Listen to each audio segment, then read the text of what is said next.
You don't want a piece of these streets. It'll make you go bye-bye. You think you're hot but you don't want this heat. It'll make the helicopters fly by.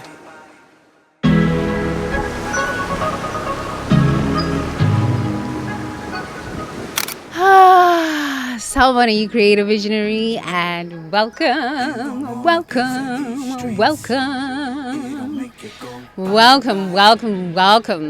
It's another beautiful day. I found the perfect time to film, but it's just a little too hot. But it's perfect. It's like so perfect. Like the lighting is perfect. It's perfect. And the birds are out singing. Yeah, it's such a beautiful day. It's really just a beautiful day. So I thought I'd be coming up in here and I will be filming my videos today and just enjoying. I love wearing my sarongs while I'm filming because it's just like perfect. It's just hot and perfect. So welcome. How have you been enjoying the past videos? Have you learned anything about yourself and estrangement? Have you learned anything about yourself and estrangement? Estrangement is one of those pains that I think is a necessary evil to fully stand in your purpose and to fully be one with the purpose that you're here to embody on planet Earth. As much as it can be really tough to go through that estrangement process, I think in the end, I can honestly say for me, in the end, it has been the best experience. It's been the best experience. Okay, so here is Salacious Sunday. Yes, we are on Salacious Sunday. Okay. So usually on Sundays, for the longest times, I've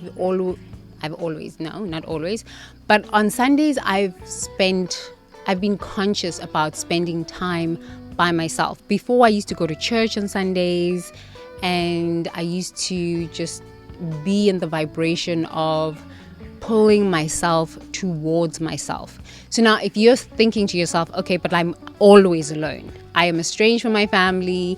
I'm finding it a bit challenging to make friends. I'm just looking for friends right now. I just want to connect with people and I'm just looking for friends. And you spend a lot of your time by yourself.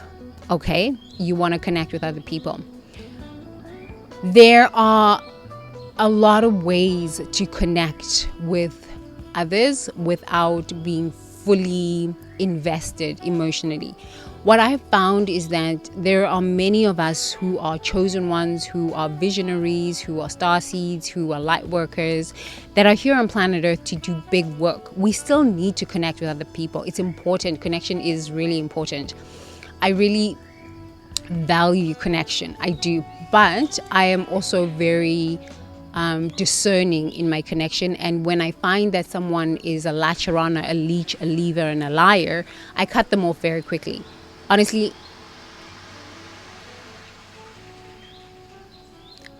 I just cut people off very quickly. Why do I do that? I don't want to feel drained. What I found in most relationships as a chosen one is that many people come into your energy space, especially if you're in that isolation period or you are seeking to just find yourself. But okay, Tembi, I've been in this isolation period for a long time. I'm estranged. I don't have family. Or what? Like, how much more time can I spend by myself?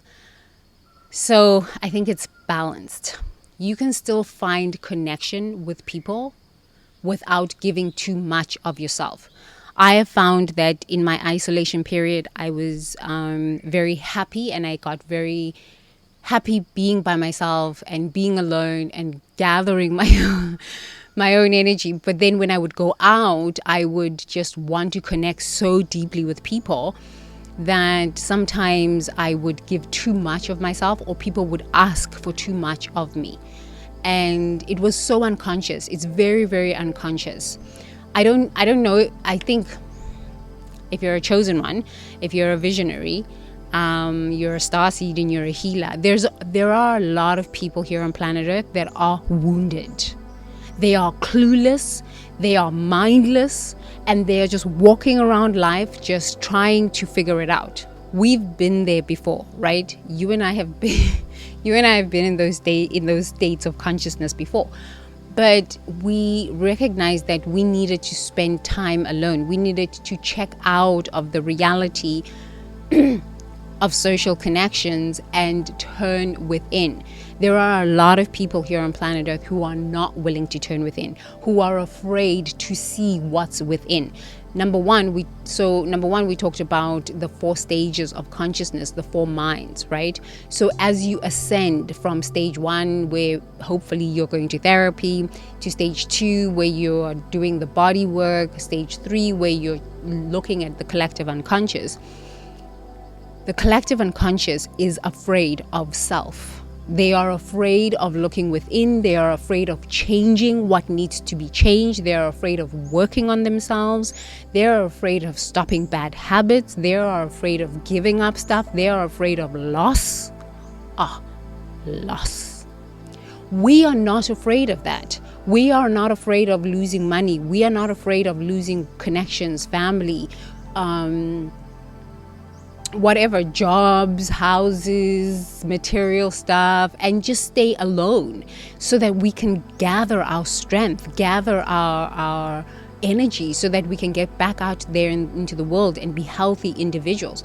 But I've noticed that not a lot of people are willing to do this. I was speaking to one guy, I was in Bangkok, and I was speaking to one guy, and I said, so what happens when you experience some kind of trauma? He's like, I just escape. I was like, okay, that ends the conversation. Because I inherently know that a lot of people like to escape. So some people like to escape through church. Some people like to escape through watching movies. Some people like to escape by watching YouTube videos. Some people like to escape by going out to find friends. Some people like to escape by doing something. But escaping to the within, no. Consciousness is not there yet. I mean, people are not even going to therapy, so you can imagine they are unaware, they are asleep. Yes, people are starting to wake up. People are starting to understand that, this life that I'm living does not make me happy. So they're starting to wake up, but in this awakening phase, they are frazzled. They are mindless. They are purposeless. They are traumatized. They are scared. And there is nothing scarier than dealing with a person who has these like fears and these shames and these confusions and these anxieties and the depressions. And no, there is nothing worse. I dealt with it, and I'm just like, it's so scary. It's scary. They don't know if they're coming or going. They're afraid of looking within. They're afraid of doing the work that it takes to be stable spiritually and psychologically and mentally. It's scary. So I understand if you're a visionary, it is a lonely journey. Honestly, it is a very, very lonely journey. And we do want to connect. When you connect in a way where it doesn't drain you. So for me, I can connect for I usually give myself an hour to connect with people. And then if I find that they start telling me their problems, or I just excuse myself gently and I'm like, thank you very much. See you later. I got to go. I got to go home, cook for my husband. I got to go home and wax my armpits or something to this effect. I just leave. But it's good to connect. So for me, my connections are usually spiritually based. So I will go to the temple and meditate and chant with the monks. I will go out and volunteer. That gives me a lot of sense of connection, and I feel good when I come home. And I think that is the key. Do you feel good after engaging with people? It's after you've been estranged for some time from your family, and you've kind of cleansed out this energy of the shame and the guilt and the fears and the anxieties and this grief, you've worked on this, you've got to be conscious that a lot of people have not even begun to be aware that they need to work on this. So they will just come and vomit. They'll just come and vomit their stuff onto you. And then you come home and you're just so frazzled and you've taken on other people's stuff. Not your business, not your problem. But it is important to connect, because you can start talking to yourself and start getting crazy. You can. So my suggestion is find something that, or some place, or something that you can connect to that is activity based. So for me to be going to the temple to chant with the monks and the community, okay, great, that's activity based. It's 45 minutes, hello, chanting, and then after that I have a conversation with someone else but my husband and my own mind. And then after I'm done with that, I can just come home and be happy by myself in my own space, because that's that small bit of connection. I don't go to drum circle all the time, because I like to do different things, and I just like to try out new things. But I'm very mindful when I connect. If it doesn't make me feel good at the end of that connection, it will never be a connection again. So it's all about you feeling good. Don't listen to people's problems. You're not a therapist. Everybody needs to turn within and do the inner work. We cannot allow people to escape and you become the escape, because you were willing to turn within. You were willing to sit by yourself and lose stuff. You were willing to sit by yourself and look and do the shadow work. Everybody has to go down this path. Nobody can escape this. But a lot of souls here on planet Earth do not want to. Honestly, they do not want to. I've lived in many countries and I'm just like, this is humanity. They don't actually want to do the inner work that helps them. Well, I think they maybe do want to do the inner work, but it's just too scary to do the inner work, because the inner work shows you parts of yourself that can be really like, whoa. And then you've got to go look at the collective unconscious, and how you engage in the collective unconscious is like, whoa, it's a lot.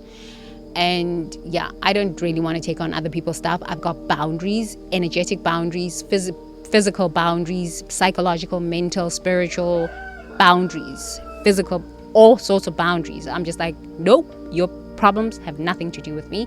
Please go sort them out yourself, or you can pay me for my services. So yeah, looking for friends. Be your own friend. And like if you've been estranged from your own family, or you're planning on getting estranged from your family, and you're just like, okay, I need to get estranged. I need to get away from these nice people. You have to understand that you're going to go through a period of extreme isolation. And after that isolation period, you are going to want to make friends. And it is going to be a challenging experience. You've got to have boundaries. And being by yourself teaches you how to gather your energy. And after you've gathered your energy, not give away your energy so freely to people who don't give anything back to you but their problems and their sad stories. Okay? Okay, so thank you so much for watching this video.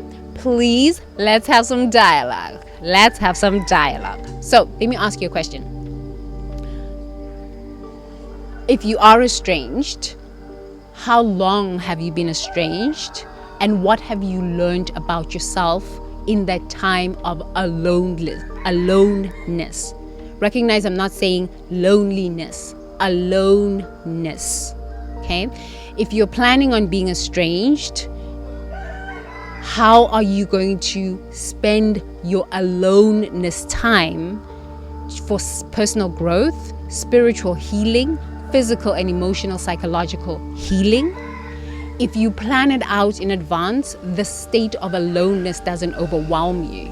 It doesn't, because you're planning it out in advance. And for some of us, estrangement just happens. You have the spiritual awakening and you're just like, oh my God, I gotta go.